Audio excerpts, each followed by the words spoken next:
obviously friend of the show, Hamdan Bilal, who only a couple of weeks ago was sitting right there, has won an Oscar for No Other Land. He was one of the co-authors and co-directors of No Other Land, a story documenting the day-to-day existence of Palestinians living in the West Bank under the illegal occupation of Israel. Hamdan Bilal was attacked by a group of rabid settlers in the West Bank. He was lynched by them. And then the Israeli occupying force came in and kidnapped him and detained him. Now, this is a normal part of the process, unfortunately, albeit cruel, but a regular part of the experience for every Palestinian, regardless of whether or not they have won an Oscar for detailing these exact events. Luckily, Hamdan is he's alive. He's not dead. And the lynch mob and the subsequent false detention did not, I mean, it harmed him physically, but he has now been released. There's updates from other friend of the show, Israeli minister of the Knesset, Dr. Ofer Kasif, which I will get to in a second. Let's talk about what happened that led up to these. You've all retracted the use of the word lynch. It's confusing people. Award-winning director of No Other Land has just been released after being detained in the West Bank. Activists say police arrested Palestinian filmmaker Hamdan Bilal after Israeli settlers attacked him, leaving his head bleeding. The IDF says the altercation started when several people, quote, hurled rocks at Israeli citizens, damaging their vehicles. Israeli officials say when police arrived to break it up, attackers threw rocks at them. Bilal is one of 3 Palestinians accused of throwing those rocks, and ABC's Matt Rivers is in Tel Aviv following the story for us. So, Matt, what's the latest now? Well, it does appear that he has been released out of police custody, and that's going to be to the great relief of his friends and family who have been extremely concerned. Say attack because Americans get confused by the word lynch. Okay. It is a lynch mob. They did not kill him. They attempted. And then the Israeli occupying force came in and they detained him. Since he was taken into custody yesterday. Yeah, and the interesting part about this story, of course, is that immediately the framing that you hear by Western news outlets is that the Palestinians themselves actually kind of deserved it. Okay? Why did they deserve it? Oh, they were throwing rocks. Immediately adopting the idiotic pro-Israel framing on the matter.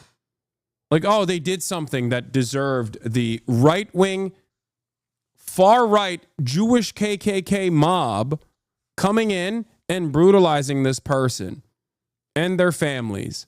And then the ultra-nationalist military force that illegally occupies the West Bank coming in and packing him up and falsely imprisoning him. Ridiculous. Giving any air to the Israeli side on this matter as though they have any side whatsoever is basically defending Israel once again. Evening over in the West Bank. We've been in touch with them ever since, and the big concern was they didn't know where he was being held, how he was being treated, and what he would eventually be charged with.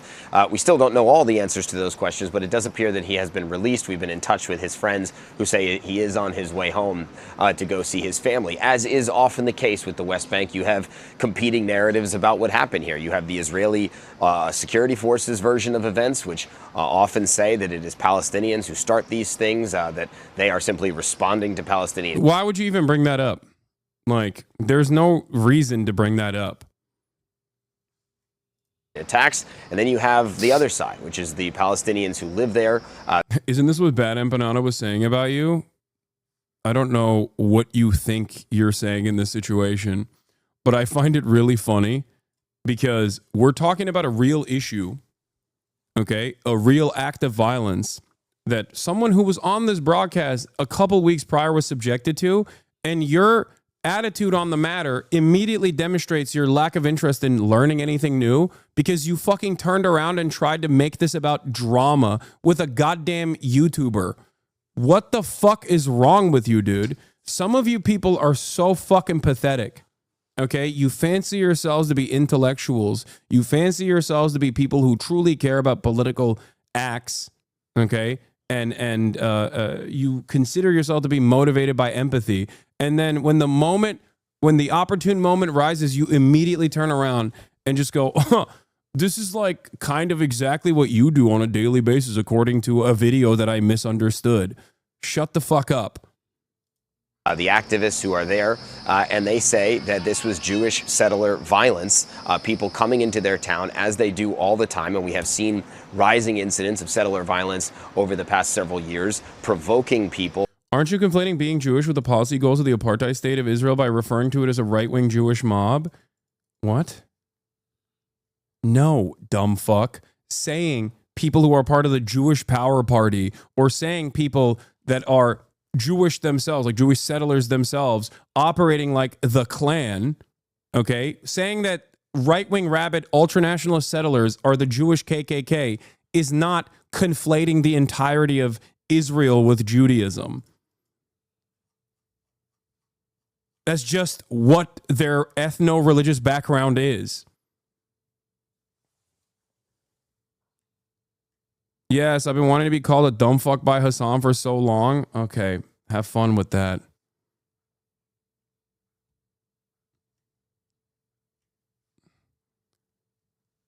There's never been a moment where I've maintained the position that like Israel is doing anything for Judaism. I always talk about the false conflation of Judaism and Israel and how damaging that is with regular frequency.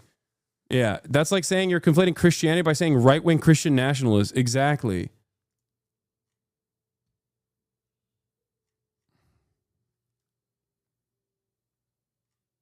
Attacking them, harassing them, throwing stones, and that it is simply people like Hamdan Bilal who are simply defending themselves and often get caught up in this violence and then are subsequently blamed by the Israelis for starting it in the first place. That is the constant competing narrative on both sides here, and it is a big topic of the film that ultimately won that Best Documentary Oscar just a few weeks ago. So now Bilal directing a film about this now is squarely in the middle of it. He is a resident of the West Bank. Dude, how can you look at a documentarian who documented his day-to-day existence and then unironically experienced it again after winning an Oscar for documenting his day-to-day experience and still go, oh, well, you know, this is a hotly contested debate about both sides. It's like, no, dude, there is no both sides in this situation, okay? There's no circumstance where I think this guy would turn around and say, well, in the Emmett Till lynching, a hotly contested debate took place.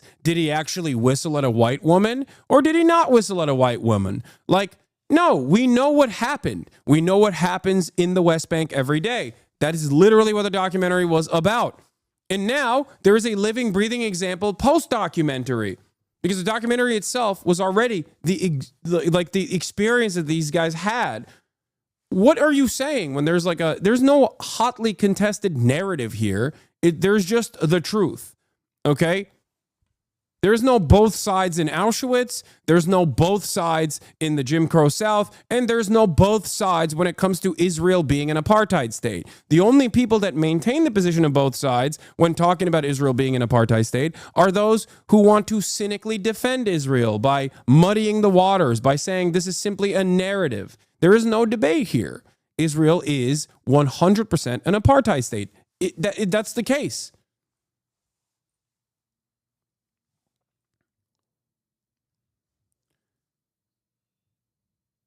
And this is something he has lived before. And unfortunately, these kind of events, these incidents have happened in the past with increasing frequency. They are happening right now.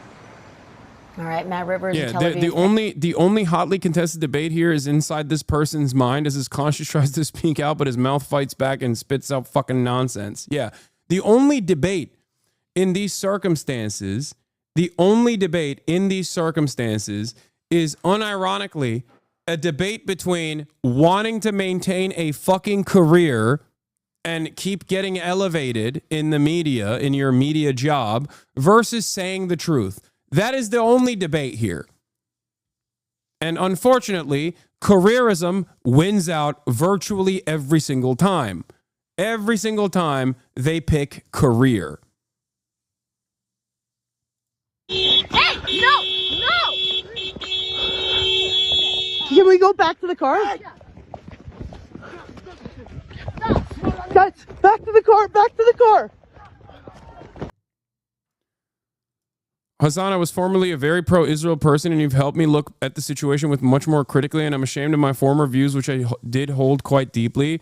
It's been a source of serious internal turmoil for me recently, and I'm struggling discussing with my friends and family, but I do thank you for your messaging. It has helped me see how I've been misled my entire life. You and chatters may think you were preaching to the choir, but I've done a complete 180 on my Israel-Palestine views. No, I don't. This is why I do what I do. And there is no reason to feel shame about your former self. It's important. What you do now matters more than what you said in the past. Okay? Never forget that. Don't let anybody ever hold you back about your former views or your former self. This is a fundamental part of my worldview. Okay? And you're not alone in this community. Trust me. You might think that I'm preaching to the choir, but this choir certainly did not have all of this knowledge pre-October 7 or even longer than that. I've been talking about this issue for 10 plus years at this point, very publicly. Having said that, there are plenty of people that also understandably had a pro-Israel position due to a metric ton of social conditioning before ever encountering someone who just helps them understand it. Where it just somehow clicks.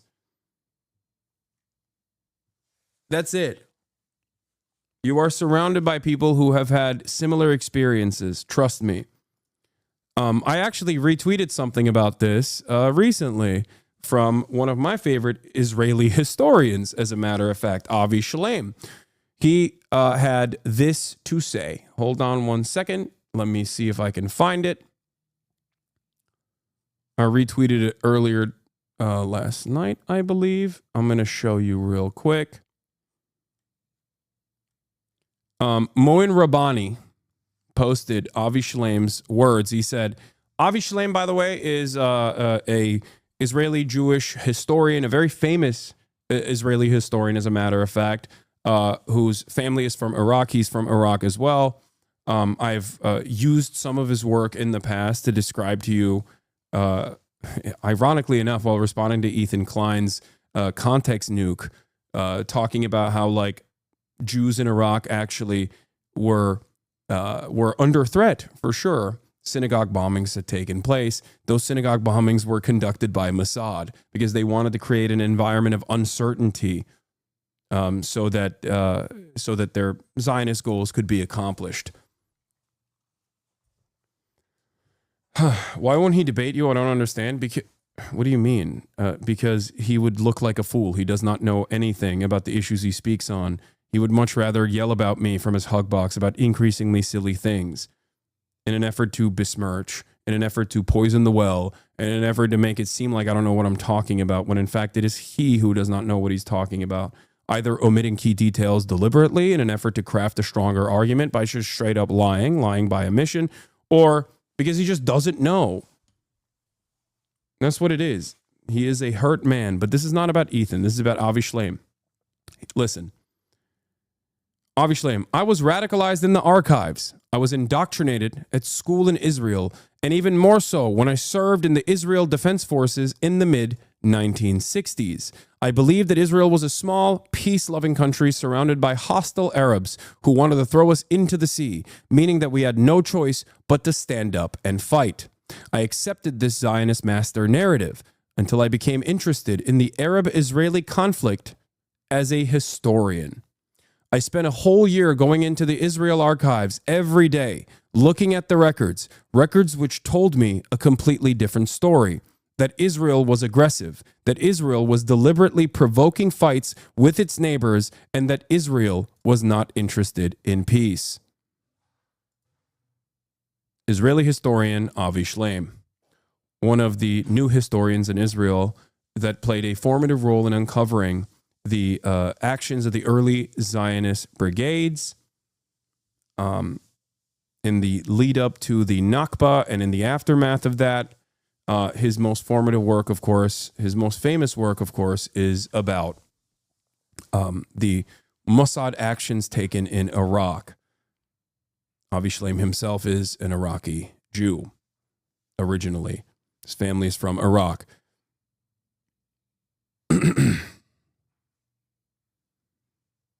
Interestingly, growing up in New York City as an Orthodox Jew in yeshiva and in a radically pro-Israel environment, my experiences are very much like that of Professor Shleim's, except without the military service. It had been my impression that Orthodox Jews were less beholden to Zionism than the secular counterparts, at least throughout 1967. Wrong? ? Asked Moen Rabbani.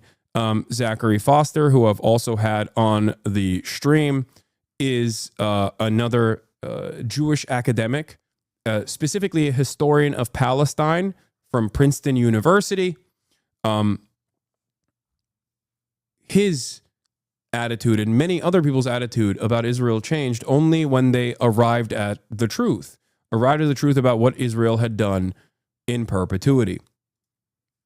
This is but a blip on the daily activities of this hostile, ethno-religious supremacist apartheid state in occupied territory that it illegally occupies, the West Bank. Back to the car! Get in the car, get in the car. Oi, oi, oi, oi. Get in, go. Oh my god. Oh my god. Oh, good thing this window's working. Car window was broken. Oh. Whose car? I can't go. This is a military. I think. That was so scary. I'm so Is this sorry. military?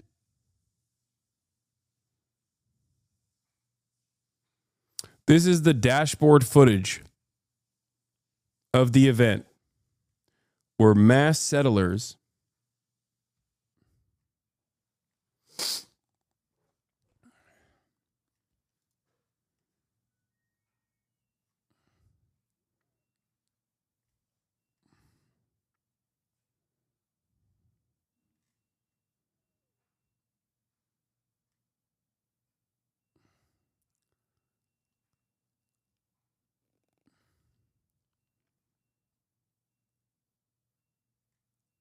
Yeah. Totally frozen now? Wait, what? Here, this is Israel. Asked about Israeli settlers attacking and beating Oscar-winning Palestinian filmmaker Hamdan Bilal, who was then detained by the Israeli army. Diana Butu explains the settlers and the army work in collusion, and the settlers are doing exactly what the army wants done. Here it is. I got to go. Israeli army, as well as Israeli settlers, have been going after the people who are living in this area of Musafir Yatta. And we also know that in this area, the settlers have been emboldened because it's often the case that the Israeli army is backing these settlers as they're going out and attacking Palestinians. So we saw the video yesterday of these settlers attacking him. But beyond that, we don't know any additional details because he was very swiftly taken and put into Israeli custody. So even though he is the person who's been the aggrieved, he's the person who's been harmed, he's the person who's been attacked, he's also the person who's going to face the wrath of the Israeli army. How concerning is it that no one has been able to contact him since he's been detained? And what rights does he or anyone that is detained by the Israeli military actually have in terms of legal access to a lawyer? But look, in terms of what's happened to him, it's not at all unusual. What we've been seeing, particularly over the course of the past year and a half, is an escalation of these attacks by Israeli settlers. And despite the fact that there are often complaints filed against these Israeli settlers, we've seen time and again that the vast majority of these complaints go nowhere. In fact, it's more than the 98% rate of closure of these files. In other words, nobody is held to account. And there's a reason for this, is that it's not just the settlers who are acting alone, it's the settlers in combination with the army. And so while the army will sometimes say that these are rogue settlers, at the end of the day, it's the settlers who are actually doing much of the work that the army wants to be done. In other words, they want Palestinians off of their land so that they can ethnically cleanse the place and build more and more settlements. In terms of what their rights are, that's a totally different matter altogether. And because there is a dual system of laws, there's a system of apartheid, where one set of rules applies to Palestinians, another set of rules applies to Israelis. You can only imagine what it means for somebody like Hamdan, where he's going to have to try to get lawyer after lawyer to represent him. What's also ironic about this paradigm is that Palestinians have a legal right, not only a moral right. Okay. What's also interesting about this is that the Palestinians that are living under a belligerent occupation that is illegally occupying their lands, ironically enough, actually have a legal right to resist against Israel and Israeli settlers. So technically they are, like, even if they were to attack settlers in that regard, they would be well within their legal rights to do so under international law. Like, for example, there is the Jenin brigades, right? And Tulkarem, and in different parts of the West Bank where the Israeli government is actively bombing the West Bank and actively rolling tanks through the West Bank, in an effort to squash any kind of resistance against the Israeli occupying force. This is a right to self-determination. They have that right. They have that moral responsibility and the right to fight back. Israel does not have a legal right to attack Palestinians in the West Bank. Israel's occupation of the West Bank is completely illegal. Its settlements are completely illegal. Do you understand?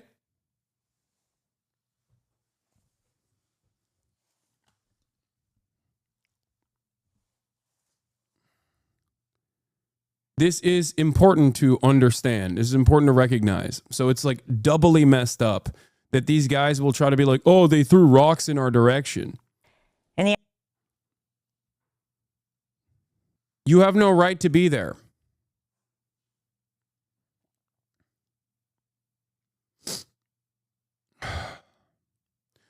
In any case, Democracy Now! did some coverage on this as well, but we've talked about this issue extensively at this point. I don't want to belabor the point here, and I want to talk about Ofer Kasif, who went to the West Bank and interviewed Basel and Hamdan after he was released. Hello everybody, my name is Ofer Kasif. I'm a member of the Knesset with El Jabba, with the Democratic Front for Peace and Equality. I came here not only on my name but to represent the Communist Party and Hadash, El Jabba, to express our solidarity with the people of Mesafriata, of Susia, especially with Hamdan, and to wish you all the best.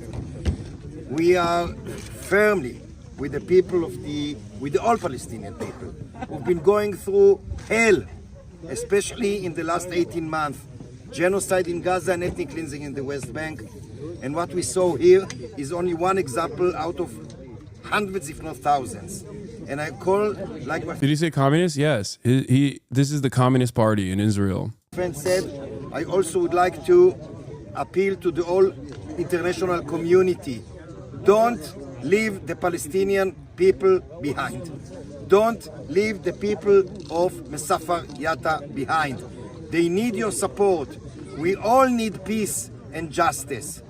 And the settlers, the settlements, under the auspices of the occupation forces and the encouragement and support of the fascist government, they are responsible for the all bloodshed. Do whatever possible to stop it. We want to live together as brothers and sisters, Palestinians and Israelis, Arabs and Jews. We are not enemies. We are not enemies. The real conflict is between those who do evil and those who seek justice, not between Arabs and Jews. Don't forget that. Be on our side, the side that seek justice. Isn't this guy like a pawn of the Israeli government? That's such a funny way to talk about a member of the Knesset. Yes, Dr. Ofer Kasif is a member of the Israeli Knesset, okay?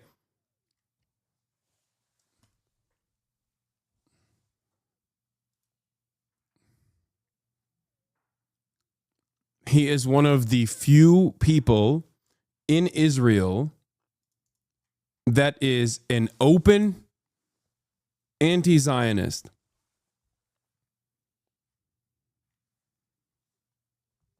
I've had him on this broadcast before. As a matter of fact, directly after October 7, I had him on this broadcast.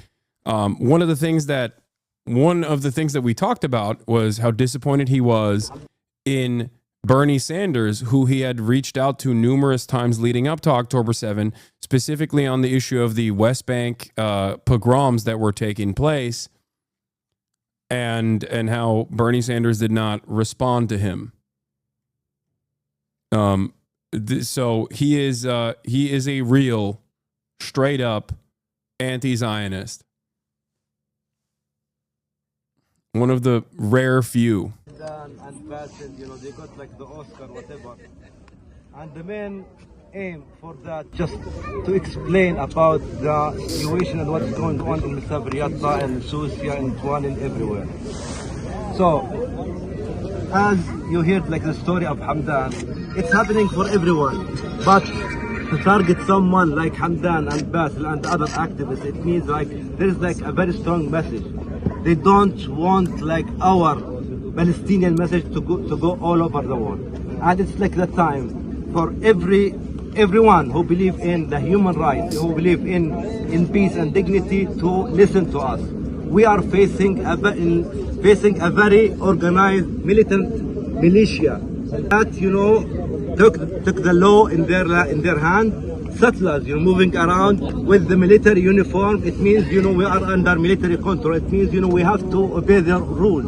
It means, we are victims of all these militia that's supported by this fascist government, the government of Ben Gvir and Smotrich. So it means we are here, we will stay on our own land in spite of all these crimes, okay? But we need your support, is so needed.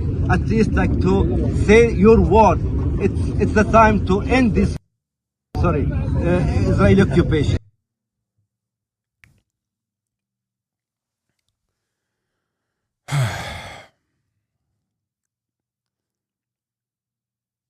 Yeah.